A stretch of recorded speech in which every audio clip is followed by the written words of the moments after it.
So, hello everybody and welcome. Yes, welcome back here at BSN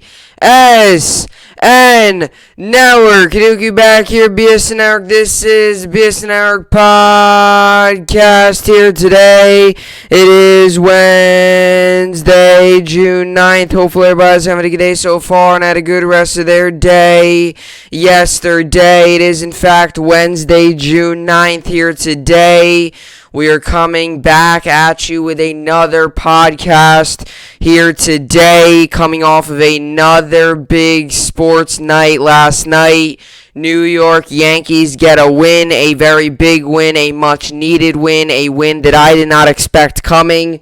I mean, there was part of me, because we were playing the Minnesota Twins, and they're one of the worst teams in the MLB, and they're not having a good season. There was part of me of optimism, you know what, we are going to go out here and win this game today. And then there was also part of me of saying, you know what, no, we're not. We're struggling this season. Until we show that we can win a couple games, I don't think we're going to win. And sure enough, they got the job done last night. They got the win last night, and a solid performance from LeMahieu. Monty, after all, pitched well. I mean, he did decide to stay in the game, which I guess was a little bit of a tough move by Boone there. But, hey, we got the win, and that's all that matters. Mets got smoked by the Baltimore Orioles. And the New York Mets continue to struggle when it gets, lower in that rotation. You got the top guys. You got Walker, Stroman, and DeGrom. And then when you get to Luke Casey and Peterson, everything seems to fall apart. And that's the one issue with the New York Mets rotation, and that's why they're waiting, and they're patiently waiting.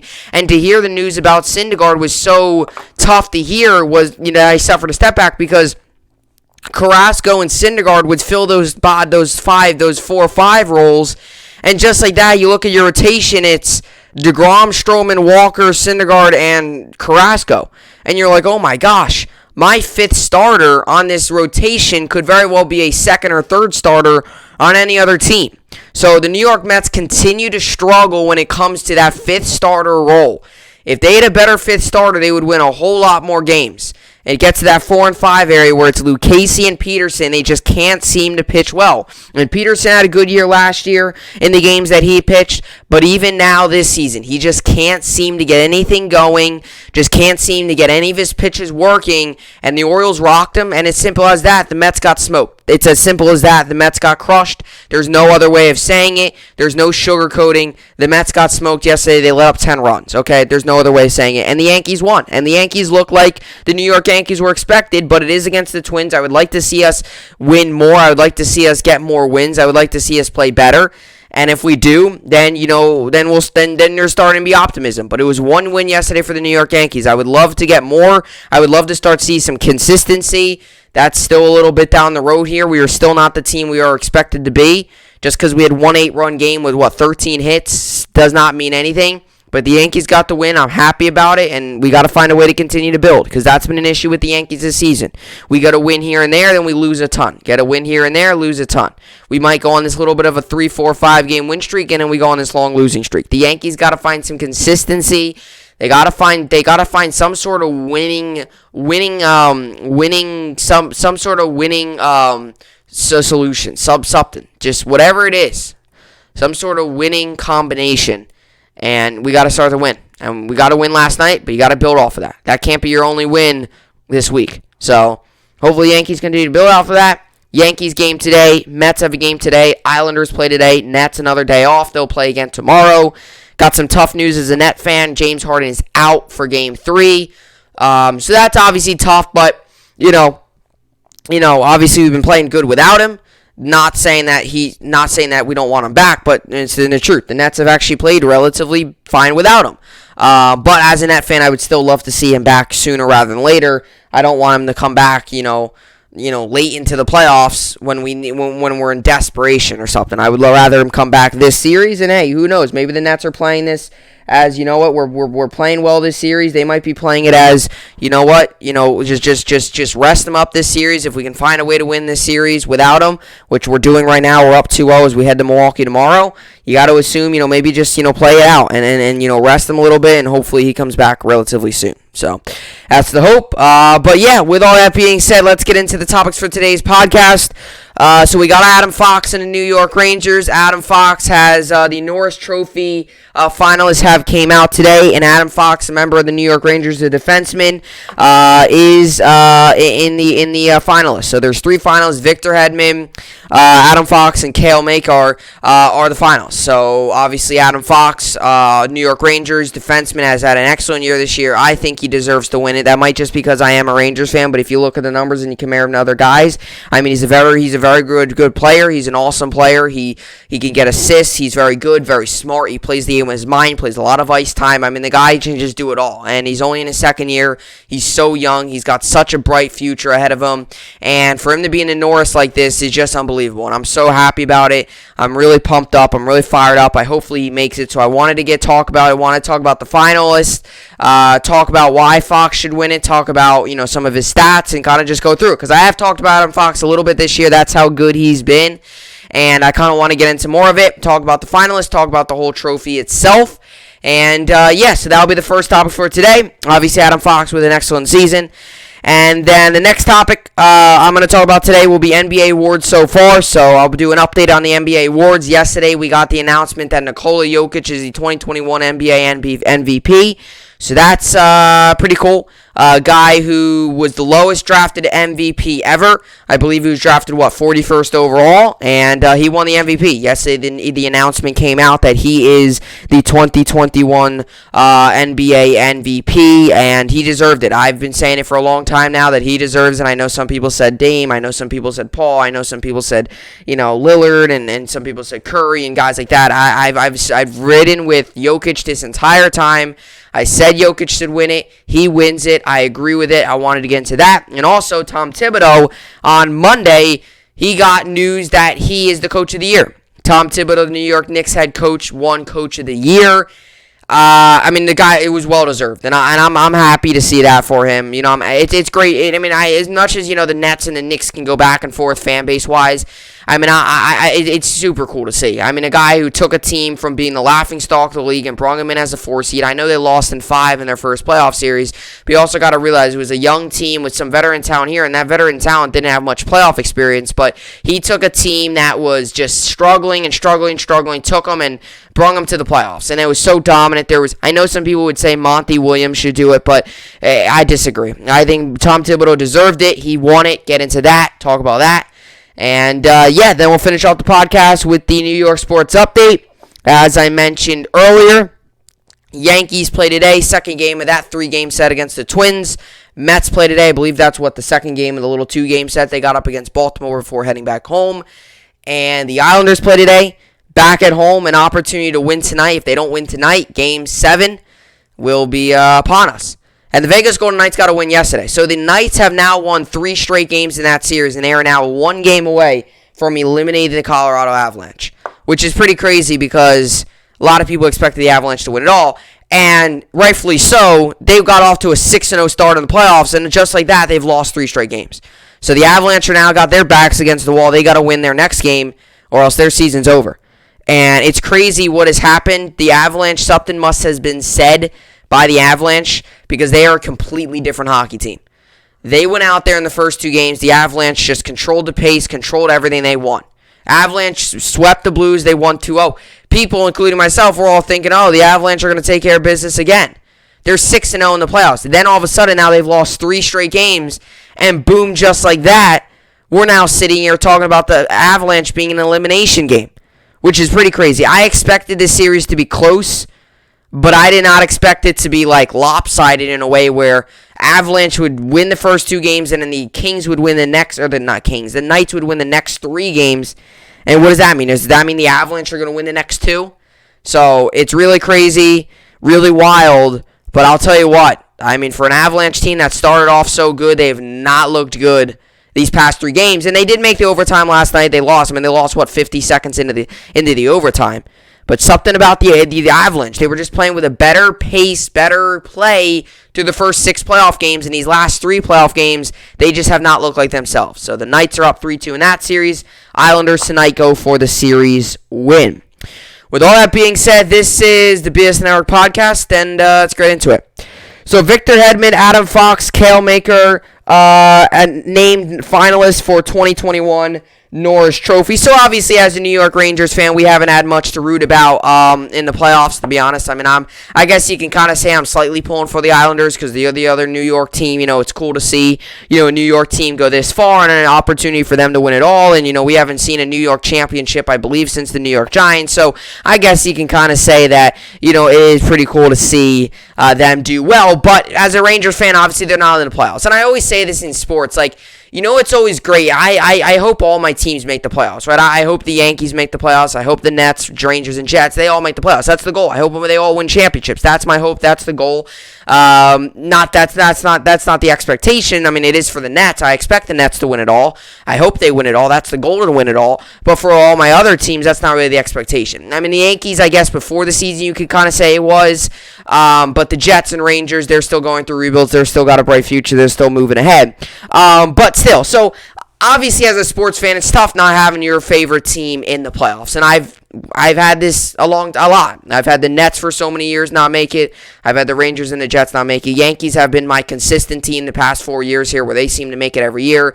Although this year they've been really disappointing. But that's besides the point. So there is something to root about if you're a New York Rangers fan. Number one, the head coach right now, the position right now with Gerard Gallant, who I would love to get as a head coach, could very well be on his way to New York and could very well be the next head coach for the New York Rangers, and it looks like there's a good shot. I do believe that the Rangers will hire a coach within the next couple of days, and I'll definitely talk about that when the time comes.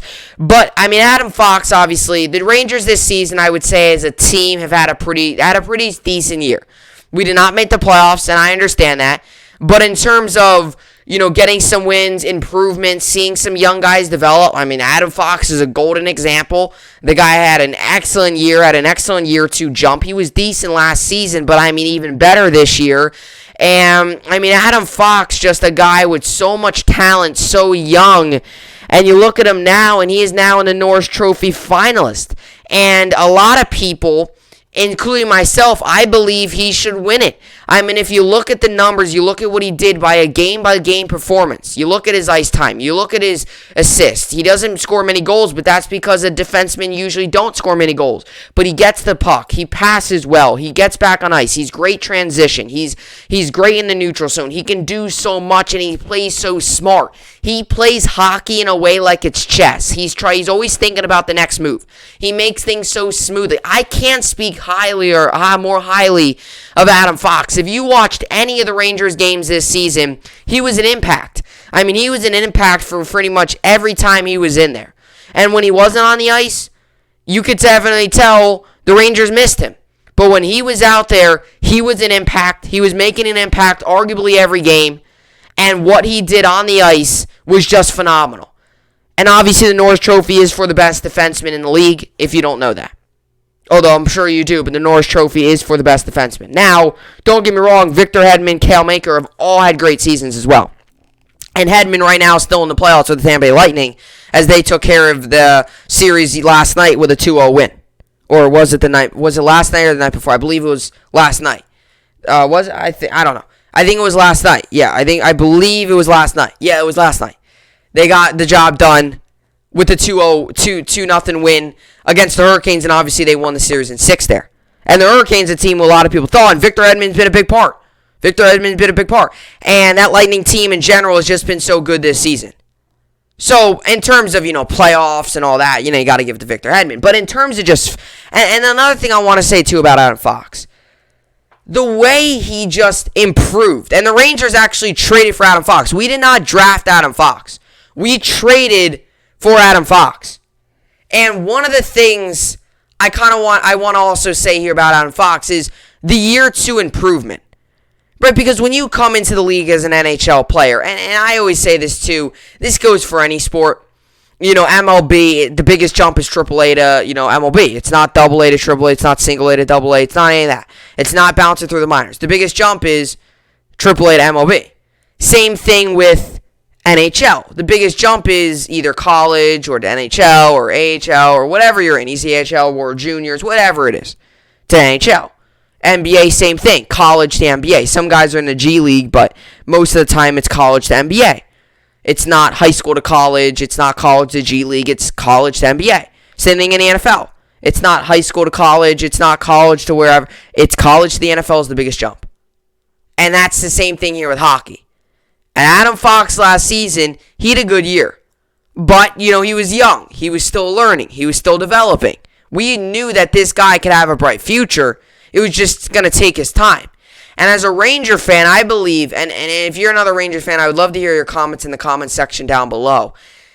In a way, I feel like he's exceeded expectations. He's exceeded he's exceeded his period of time where he's still growing and still learning and still getting better and still improving. I feel like that because this is a guy who this season's a Norris Trophy finalist, and it's a big deal to win the Norris Trophy. I mean, as a defenseman, that's the best defenseman in the league. Whoever wins the Norris Trophy, they're considered the best defenseman in the NHL.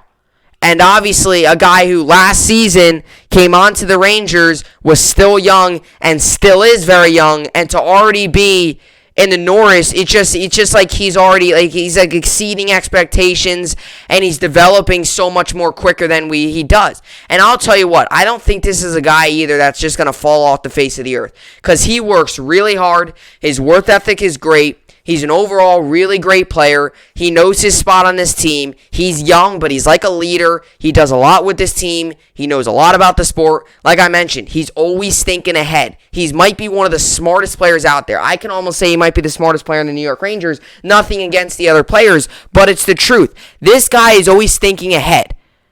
Like, if you're in a situation where you're in the offense zone, you got a power play going, he already knows what he's going to do with the puck.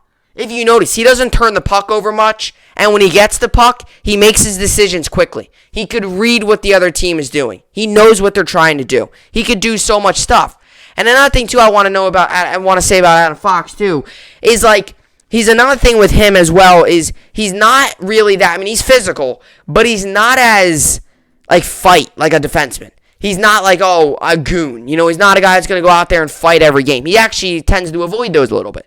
But instead, he'll use his assets, he'll use his ability, he'll use his skill to beat other teams. He's not going to go out there and just try to take it out all on you. He's going to go out there, use what he knows, use his talent to beat you. And he did that a lot this season, and he continues to prove it.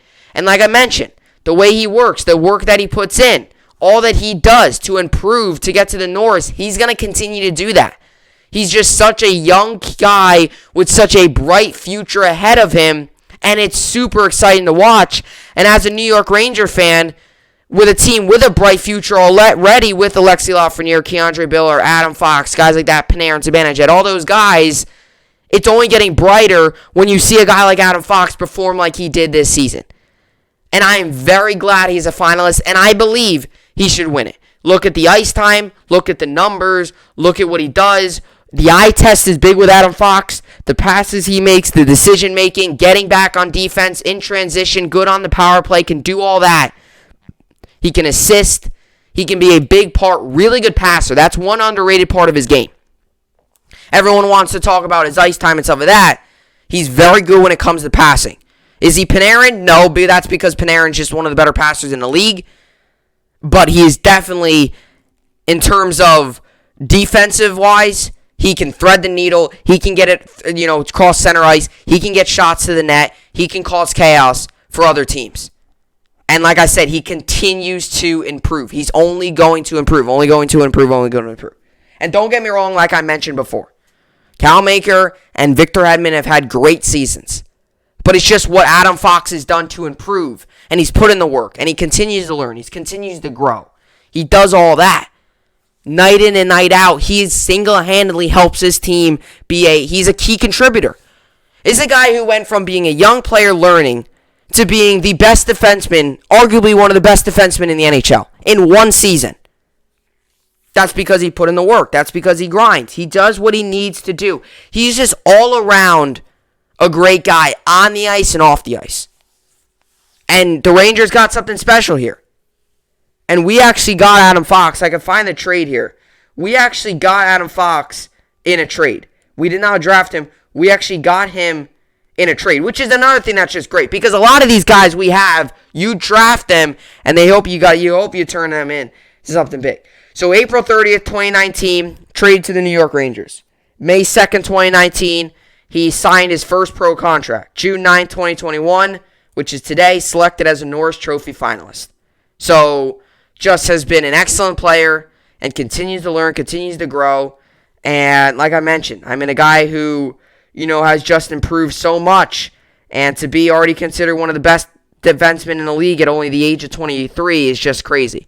He's 23 years old. I mean, the future ahead of him is so bright. And it continues to brighten up for the New York Rangers when you see a guy like this take the ice.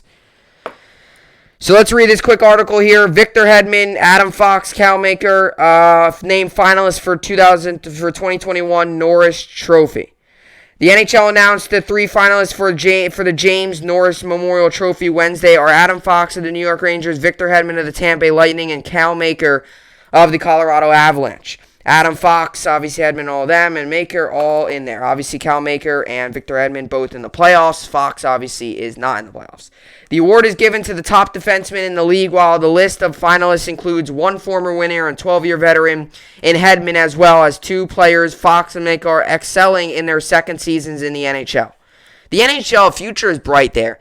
I mean, you see what a lot of these guys are doing. I mean, it's just crazy. The winners of all of the year's awards will be announced during the Stanley Cup semifinals and Stanley Cup final. Hedman has easily the best career resume of the finalists, having won the Norris Trophy in 2017-2018 and been named a finalist for the 5th straight year. He has also been selected to 3 All-Star games while he helped the Lightning win the Stanley Cup last season, taking home the Conn Smythe Trophy in the process. The 30-year-old finished 2020-2021 with 45 points in 54 games while averaging 25 minutes and 3 seconds on the ice, the second most of his career. He will have to beat out younger competition that includes Makar, one of the top prospects in the sport, the number 4 overall pick in the 2017 draft, burst onto the scene last year by winning the Calder Trophy, also earning votes for the Norris. Maker, 22, has kept it up this year with 8 goals and 36 assists in 44 games, also finishing plus 17 for the Avalanche. Fox has even better numbers for the Rangers, leading all defensemen with 42 assists. He added 5 goals while finishing plus 19 on the year for a team that didn't even make the playoffs. The 23-year-old is hoping to be the 4th Rangers player to win the Norris Trophy and the first since Brian Leetch, one of the Rangers' all-time greats, in 1996 and 1997 season. So, obviously, just an excellent season. And I mentioned this before. And part of it is Fox's game. A lot of it's the eye test with him. It's the passes he makes. It's getting back on defense. It's the simple things. It's the little attention to detail with him. And a lot of times people always will just want to compare the stats. And they'll just want to do this. And they'll want to look at that. But with Fox, it's a lot of just what he does on the ice. He makes things look so easy. And for a guy that's in his second year, he looks like he's already been in the league for a long time in terms of how he knows the game, his knowledge on the game.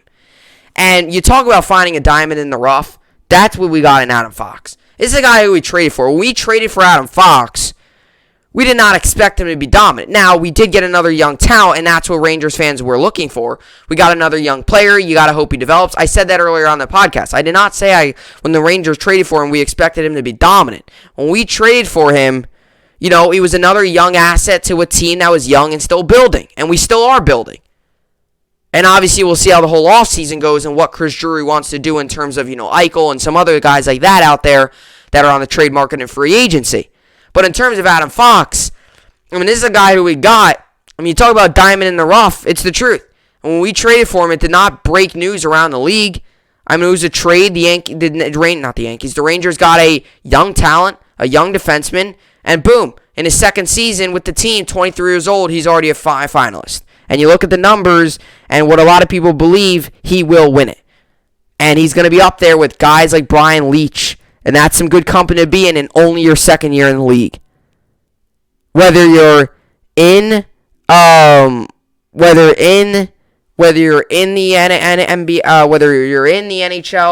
NHL, for a very long time or very short amount of time, being named a finalist for the Norris Trophy is pretty cool.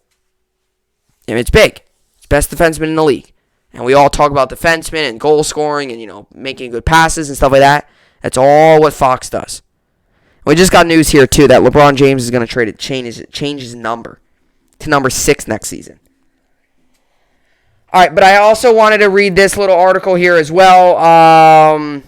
I believe he'll be the 4th in Rangers history, and he's already going to be up there with legendary company in only his 2nd season, which is just crazy. I mean, it's pretty cool. I mean, it really is. You just got to think about that. For a guy in his 2nd season to be up there with guys like Brian Leetch and the other Ranger greats, in only his 2nd season at 23 years old, I mean, you just know the impact that this guy is making. So Fox named trophy finalists. Adam Fox of the New York Rangers, Victor Edmond of Tampa Bay Lightning, and Cal Maker of the Colorado Avalanche are the 3 finalists for the 2020-2021 James Norris Memorial Trophy Award. To the defenseman player who demonstrates throughout the season the greatest all-around ability in the position. The National Hockey League announced today. I wanted to read some of his stats here. Members of the Professional Hockey Writers Association submitted ballots for the Norris Trophy at the conclusion of the regular season, with the top 3 vote-getters designated as finalists. The winners of the 2021 NHL awards presented by Bridgestone will be revealed during the Stanley Cup semifinals and Stanley Cup final, with exact dates, formats, and times to be announced. So this is Adam Fox's stats this season. Playing in his second NHL season, Fox ranked among the top defensemen in assists, first 42. He had first 42. Points second, he had 47 points. Power play assists, he was second in the league with 21. Takeaways, he was third in the league with 38. And power play points, he was third with 23. Across 55 contests. Fox, who has placed 7th among all skaters in total time on ice, 1,358 minutes and 51 seconds, while recording a plus 19 rating. Accumulated nearly half of his points during a 12-game streak from March 17th to April 8th. 3 goals, 19 assists, 22 points. The 4th longest by any player in 2020-2021, and the 2nd longest by a blue liner behind only Dougie Hamilton, 14 games played with Carolina. The 23-year-old Jericho, New York native is the Rangers' first Norris Trophy finalist since 1996-1997, when Brian Leetch won the award for the 2nd time. Also 1991-1992 with the Rangers was the other time he won the award. And is seeking to become the 4th player in franchise history to capture the trophy after Leetch, Harry Howell, 1966 and 67, and Doug Harvey, 1961-1962. History, the James Norris Memorial Trophy was presented in 1953. President of Detroit Red Wings. And obviously, Leetch, Howell, Harvey, and Leetch all have won it before. Fox could be the 4th to do it, and the 1st since Brian Leetch, which was in his 2nd time he'd done it since 1996-1997. And I mentioned this before. Not only will Adam Fox be joining company throughout the NHL history, going down as a Norris Trophy winner, he will also be going down in Rangers history, and more prominently in Rangers history because he'll only be the 4th to do it. Every year there's a Norris Trophy in the NHL, so he'll be a little bit more rare in Rangers history. And I could see this being the first of many to come. And what he did last season was just crazy. Crazy good. I mean, really how it is. And you know I am with my sports teams too. I'm not going to favor any one player. But if you look at the numbers, you look at what he did, you watch the games, especially if you watch the games. Because you look at the takeaways, you look at how he plays the game, his smart, his transition, getting back on defense. You look at those things. Not all that stuff goes into the stat sheet. But if you want to look at the stat sheet too, yeah, boom, Adam Fox leads in a lot of categories there. I mean, you could say he's a top 2 defenseman. I read the numbers. He's number 2 in pretty much everything. And number 1, I believe, in assists, I think. So, you look at that, I mean, and a plus 19 rating too. That's hard to do just any time to have a plus rating. It is extremely hard to keep it up for an entire season. I get it was only 56 games and he played 55 games. And if it was 82 games, it could have went up or down or hopefully up. But still, to maintain a plus 19 rating was just phenomenal by Adam Fox. And that doesn't happen too often. And I said consistency. And consistency is big with young players in any sport. You want to see consistency out of them. If they're up and then they're down, and they're up and then they're down, and they're up and they're down, that's the learning curve process where, they show moments and they don't, and they show like they could be really good, and then they show moments like, why in the world do we have this guy playing? Adam Fox didn't do that last season. I mean, sure, he showed flashes of being great, but that was a lot of the time. I mean, he was great last year. I'm arguably the best defenseman in the NHL. And definitely is the top 3. And we hopefully see him winning the Norris. And, you just got to hope that he keeps this up. You got to hope this offseason he continues to build and continues to do well. That's the goal. So that's what I got there for Adam Fox and the New York Rangers. Obviously, he's not even in the playoffs either, so he didn't even do any of that on a team that missed the playoffs. So, in terms of attention, you're going to get a lot of it from Cal Maker and Victor Hedman because both their teams are doing in the playoffs. All right, but anyway, that's what I got for the NHL and Adam Fox and all the finalists. I also wanted to now coming up that the NBA awards. So some of the NBA awards are out. I'm trying to get the article up here. Some of the NBA awards are out. As obviously the New York Knicks head coach Tom Thibodeau won Coach of the Year, and yesterday we got the news that Nikola Jokic, former 41st overall pick for the Denver Nuggets, is the 2021 NBA MVP. So I want to get into both of those, talk about them, and I'll get into all that coming up next.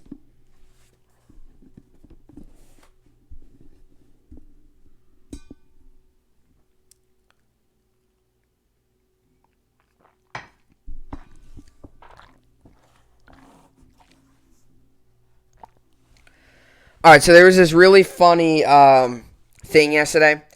Well, first of all, LeBron James is going to change the number. So this is the thing from LeBron. It says, Lakers star will wear number 6 next season with the change expected to come after Space Jam, The Athletic reports. So I just want to say this. So it was funny because you know how they do it in the NBA draft, NFL draft rather too, where as you get to the later rounds, they won't announce the pick; they'll just do it. Like they'll go out and they'll you could have a commercial on and a player gets called, and it says on the bottom of the screen, and they do it in the NFL. Sorry, I'm looking for the article, but they do it in the NFL too, where they are they'll be looking for, you'll be not looking for, I don't know what I'm saying. They'll be going through, commercials. And at the bottom of the screen, you see this in the NFL. It's when you get to the late rounds and the late picks because, not trying to be mean, but they don't need to announce every pick. It's mainly the first round picks where they really announce. But it was funny because Nikola Jokic, who is now the MVP and obviously, won it over Curry and Embiid and some of the other guys that were in the conversation, he got picked during a Taco Bell commercial. So it was funny, everyone's joking around like, 41st pick in the draft, got picked by a Taco Bell commercial, and he is now the MVP of the league. Talk about finding a diamond in the rough. I mean, the Nuggets got one in Nikola Jokic. So I thought that was funny because, it just goes to show you that, no matter where you get picked, I mean, you could be making impact. Now, is everyone going to be Nikola Jokic? No. Is everyone going to be Tom Brady and, get picked late and, be the all-time great? No. It's very rare to have that happen, but it does go to show you that whenever you pick a player, you got to at least hope that he can turn into something because you never know. This is a prime example. Jokic gets picked on during a Taco Bell commercial. I could bet you $20. I'll bet you a lot of money. Nuggets fans, the night they drafted Jokic, I could bet you guys were probably not saying he was going to be the MVP. Now, they might have been joking around and be like, oh, yeah, we got the best player of all time in the draft, but a guy that's coming from, a guy that's, not many people know about. He's very, he's a small name, kind of just wanted to make his presence felt, and now look, he's an MVP. And that's the real truth, Nikola Jokic. And Nuggets, Nikola Jokic wins 2020-2021 NBA MVP over Stephen Curry and Joel Embiid. And obviously, Curry and Embiid both had great seasons. And you look what happens when the Sixers, when Embiid's out, and you look what Curry did with the Warriors. I mean, that's a team that doesn't have much talent. Curry took that team and took them all the way to the play-in. They obviously lost, but, still, the fact that they were, one game away from getting to the playoffs was still remarkable. And Curry had a great season, and, with all the three-pointers and the big nights from him, and I mean, just overall a great season for Stephen Curry and Embiid too, and they both did well. But I've said this entire year about Nikola Jokic, where he's just something about him this season. It was just something about the way he was playing. He came into the season with like a different mindset. Like it's almost like he came to the season with MVP on his mind, championship on his mind. Like this is it. This is a big year for me. I got to go out there. I got to prove everyone that, I could still play well, still be dominant. And, it's almost like he wanted to prove that he was the best big in the league. He was the best player in the league. He wanted to prove that this year. It seemed like this year when you watched the Nuggets and you watched Nikola Jokic play, he just wanted to, he was playing, going out there with something to prove. There was something always on his mind to prove, something to show. It always looked like every time he was playing this season, he was out there to prove someone wrong, do something great, and it looked like he was out there every game. He played it like it was a playoff game. He's been physical, aggressive, getting rebounds, scoring points, big in the mid-range, getting rebounds, getting some more rebounds, assists, points, scoring, dribbling, done all that this season. He's done it so well. And I remember I was watching that Nuggets game, and I remember it was early in the game, and Jokic, it was so early in the season, but Jokic was like shooting, he had like 5 shots in a row where he just like swished them from mid-range. It was something like that. And I was like, okay, first of all, can we please guard him? And I was like, second of all, this guy's automatic. And I mean, right then and there, you knew, like, Jokic just, with how good of a year he had, this doesn't come by surprise. I mean, some people did say maybe Curry should win it. It doesn't come by surprise, but it's the truth, though. I mean, it is the truth how good Jokic was this year. And, and that's the one issue. It's tough because this Nugget, and that's another thing, too, I want to prove, too, is Jokic, his star teammate, Jamal Murray, went down this season. He was having a great year. He started off a little slow, then really turned things around and had a great season, and we all understand that. But Jokic, to start the season, with Murray, obviously, had a great season. And this was a guy who had they were playing so well together. They were winning games. They were one of the best teams in the West, only really behind the Jazz. They were beating big teams. They were beating by a lot. They were winning. They were winning in big ways. They were just playing all-around good basketball. And then Jamal Murray goes down, and that's a big moment for Jokic. Because Jokic has got to prove to people, you know what? I can do this on our own. You got to trust me. I can do this on my own. And he did that, and they trusted him, and they trusted what Jokic was doing. And Jokic has proven that he could still be a key factor, key player, even when his star teammate is out. And he's gotten them to the playoffs. He got them through the first round. They beat, obviously, the Timberwolves, or not the Timberwolves, the Trailblazers. I don't know why I said the Timberwolves. They're not even close this season to making the playoffs. But they beat the Trailblazers, and they're obviously now going up against the Suns, which isn't an easy matchup. But still, the fact that he took that team single-handedly, they made some additions at the trade deadline. Don't get me wrong, Aaron Gordon, guys like that, they've been good help. Michael Porter Jr., guys like that, they've been solid. But mainly, it's been Jokic. And throughout the year, it was Jokic. But Murray, I'm sure, helped. And when Murray went down, Jokic proved to us NBA fans that even with his star teammate down, he could still be a key player and could still show everyone why he is the best player in the league and why he deserves the MVP. He showed, I don't need help. I could do this on my own. He got them to the playoffs, won a first-round series. They play against the Suns. They play tonight. They're currently down 1-0, but still, they made the playoffs and they're rolling right now. And that's, I feel like, one of the big telling moments of the season. Murray goes down. Everyone's like, oh, season's done. What's going to happen? And Jokic goes ahead and says, hey, you still got me. I'm still rolling. I'm still cruising. I can still do this. And now you look at it and he's go ahead and say, he is the MVP.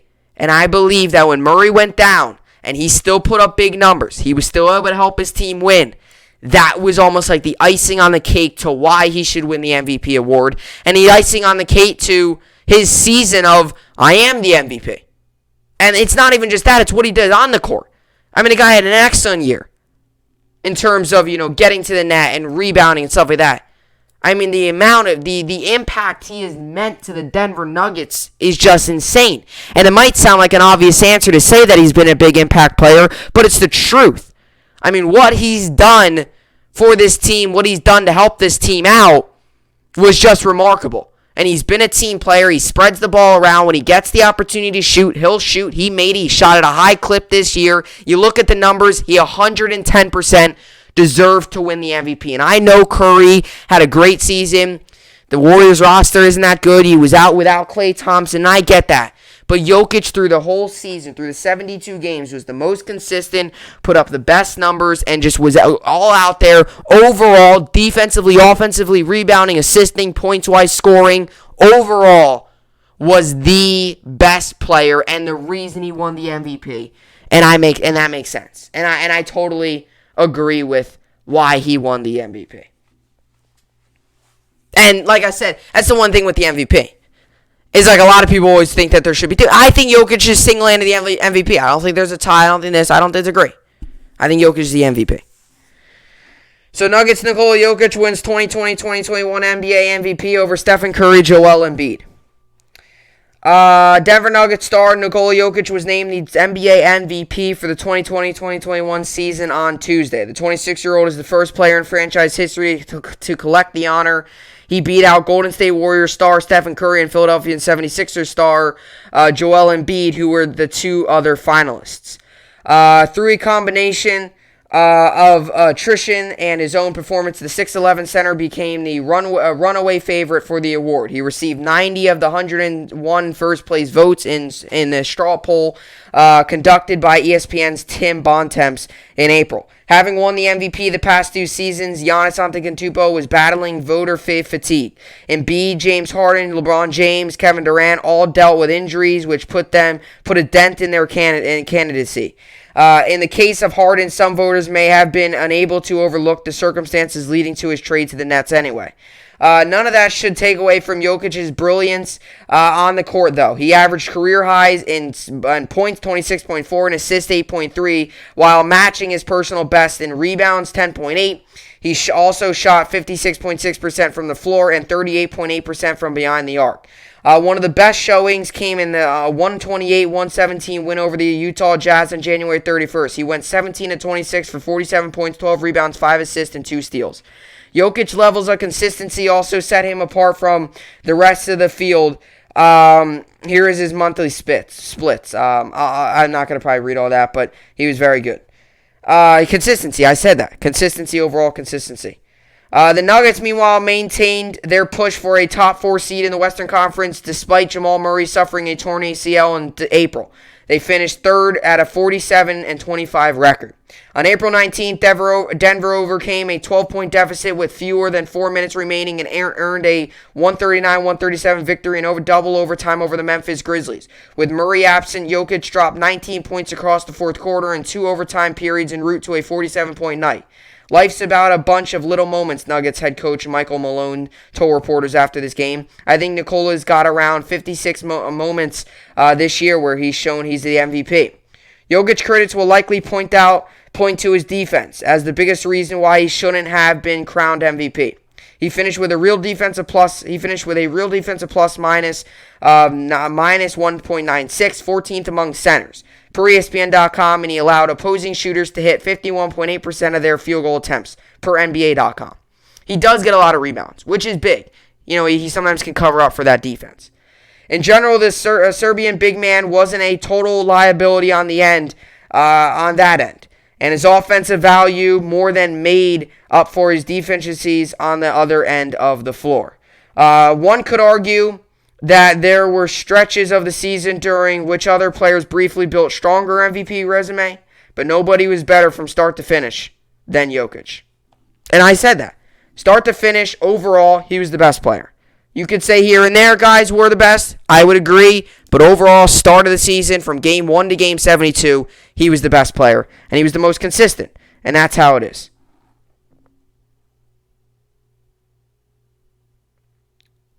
Alrighty. So, then also Tom Thibodeau also won Coach of the Year, which I totally agree with.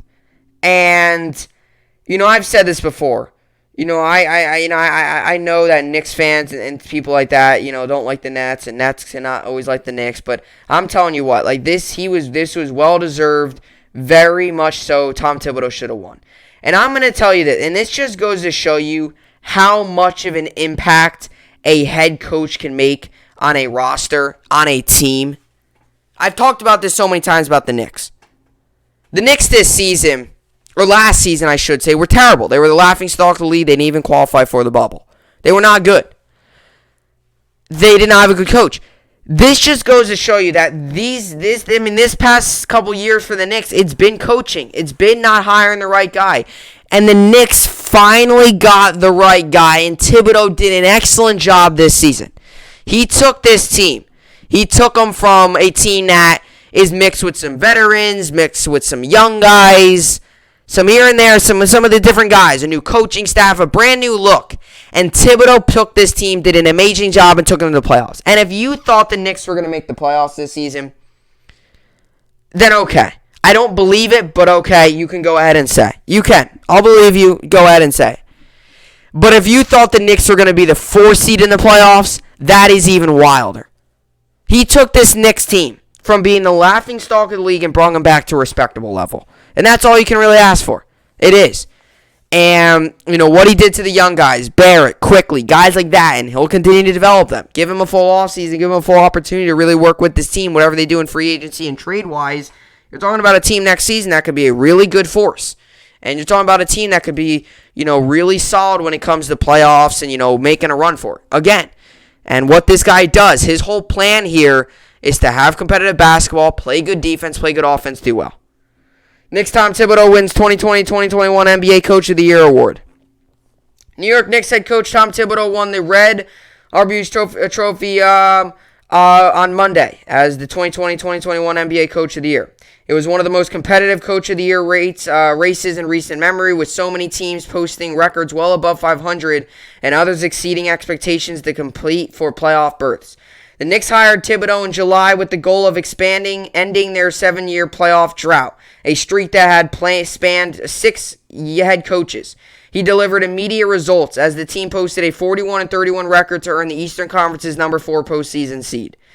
New York's success started with a vast improvement on defense. It's tied for third in defensive efficiency after finishing 23rd in that category last year per ESPN. The end of the floor has always been the 63-year-old's calling card. That end of the floor has always been the 63-year-old's calling call. That's what we need. We need to be coached. All-star forward Julius Randle said in May. We need to be held accountable. So if we're not doing our job, he's going to tell us about it. That's how it should be. Thibodeau, who previously led the Minnesota Timberwolves and Chicago Bulls, was also named Coach of the Year with the Bulls in 2010-2011. He's the third Knicks winner, joining Red Halsman 1969-1970 and Pat Riley 1992-1993. The NBA Coach of the Year award has been handed out since 1962-1963 season. Riley, Don Nelson, and Greg Popovich are tied atop the list, tied the all-time list, having won the honor 3 times apiece. So Thibodeau also getting some hardware himself. He did an excellent job. And that's another thing. He did everything that they expected him. Like, he came in here, talked about defense, talked about developing guys. He did well on defense, talked about developing guys. Offense wasn't the strength, but hey, he made this team a big-time asset. And he made this team competitive. He made this team good. He took a Knicks team that was laughingstock of the league and made him solid. Great job by Thibodeau. Very well deserved. All right, so let's get into the New York sports update, whatever you want to call it. As for today, we got the Jazz Clippers. That was yesterday. Jazz won that game, so they moved to 1-0 in the series. And 76ers Hawks, 76ers won that game. That series is now tied at 1-1. As for today, we got the Suns and Nuggets. Give me the Nuggets. I think they'll be able to. Actually, Suns. Give me the Suns. As for the NHL, yesterday the Golden Knights won, so they lead the series 3-2, and the Lightning won as well. They win the series 4-1, so they will move on. And as for today, we got the Islanders and Bruins. The Islanders currently lead the series 3-2. Give me the Islanders. Give me them clinching it. Give me them winning this game at home. Give me the Islanders the win. As for yesterday in the MLB, the Cubs won, Angels won, A's won, White Sox won, Giants won, Braves won, Indians won, Tigers won, Brewers won, Astros won, Rays won, Dodgers won. And Marlins won, Orioles won, beat the Mets yesterday 10-3. Mets moved to 29-24 on the season. They got smoked. It's as simple as that. Yankees won yesterday. Yankees won 8-4, moved to 32-29 on the season. Twins moved to 24-36 on the season. Yankees moved to 32-29 on the season. Good win for the Yankees. They got the job done, took care of business. As for today's games, we got the Rangers and Giants. I will give the Giants the win. A's, Diamondbacks, I'll give the A's the win. Padres, Cubs, give me the Padres the win. Phillies, Braves, give Phillies the win. Dodgers, Pirates, give Dodgers the win.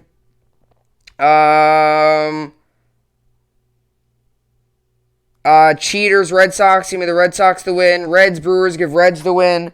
Tigers, Mariners, give Mariners the win. Rays, Nationals, give Rays the win.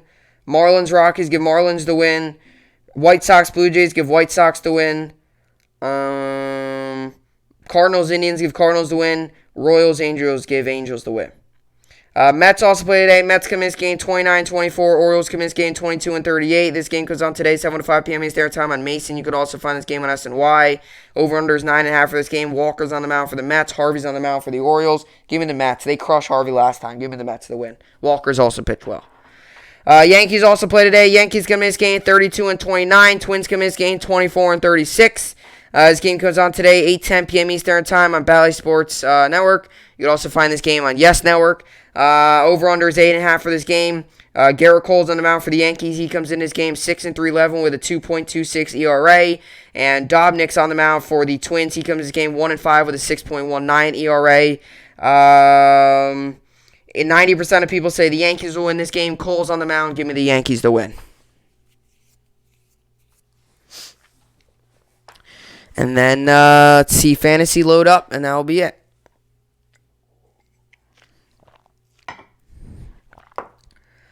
Alrighty, so as for fantasy baseball, I'm currently winning 86-58. And today I've got going Yerman Mercedes, Matt Olson, Jay Cronenworth, Alex Bregman, Marcus Semien, Carlos Correa, Austin Riley, Christian Yelich, Whit Merrifield, Austin Meadows, Dylan Carlson, Avisail Garcia, and Whit Merrifield. And I got some injury updates, and I made a move. So these are the updates as followed on the injury front. So we got some good news on Luke Voit. Voit oblique is increasing his volume of swings and could begin a rehab assignment next week, the Associated Press reports. So that's the update on him. No new update on Molina. He did not play yesterday. That's the normal. And then also a new update on Ian Kennedy. So Kennedy is on the IL. So I put Kennedy on the IL. Kennedy was placed on a 10-day injured list with a mid-left hamstring strain Wednesday, retroactive to June 6th. So that's that. So I made a roster move. So I put Ian Kennedy on the IL, placed him on the IL, and I added Tyler Rogers, who this season has a 1-0 record, 8 saves, 15 strikeouts, a 1.52 ERA, 0.94 whip, and 105 strikeouts, or 105 points. And I added him. So I had him on the team before, and I added him again, as I had to make a move there. Once Ian Kennedy comes back, though, he will be back just playing normally, Ian Kennedy. And today I got Garrett Cole and Zach Eflin on the mound. So that's what I got there. And obviously, you had to make that roster move. When you place a guy on the IL, it gives you an opportunity there. So it's kind of funny. I feel like in a way, like when you add a guy in like your roster, it's like one of those things where like it's like calling him up. It feels like that. Like you add a guy on your roster, you get him on your roster for a little bit, and then you bring the guy back again. You know, something like that. But anyway, that's what I got for the podcast here today. Hopefully you all enjoyed it. It was another good podcast in the books. As you all know, I will. You'll know another good podcast. Tomorrow I will tomorrow, as long as there's no other breaking news around sports, I should be doing some Aaron Rodgers stuff. I'll be doing some more Aaron Rodgers stuff tomorrow, as long as there's no major breaking news in sports that I'm going to talk about. I'll be talking about Aaron Rodgers. I think I might just talk about the whole Packers situation. Just involving with Adams and Rodgers and just kind of stuff like that. And then I'll find another topic. I've got some stuff in mind. If the Islanders win their series, I'll definitely talk about that. If they win, I'll talk about the Islanders. I will. If the Islanders win, I'll more than likely talk about them. But obviously some other options as well. But if the Islanders win, I'll talk about the Islanders. So talk about that they win their series. So, but yeah. Anyway, that's what I got for the podcast here today. Hopefully you all enjoyed it. I will see you all back here tomorrow. Hope you enjoyed it, and thanks for watching.